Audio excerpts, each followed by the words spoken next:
ليلة القدر خير من ألف شهر تنزل الملائكة والروح فيها بإذن ربهم من كل أمر سلام هي حتى مطلع الفجر بسم الله الرحمن الرحيم لم يكن الذين كفروا من أهل الكتاب والمشركين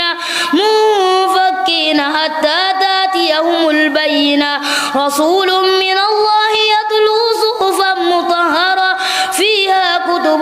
قيمة وما تفرق الذين أوتوا الكتاب إلا من بعد ما جاءتهم البينة وما أمروا إلا ليعبدوا الله مخلصين له الدين حنفاء ويقيموا الصلاة ويؤتوا الزكاة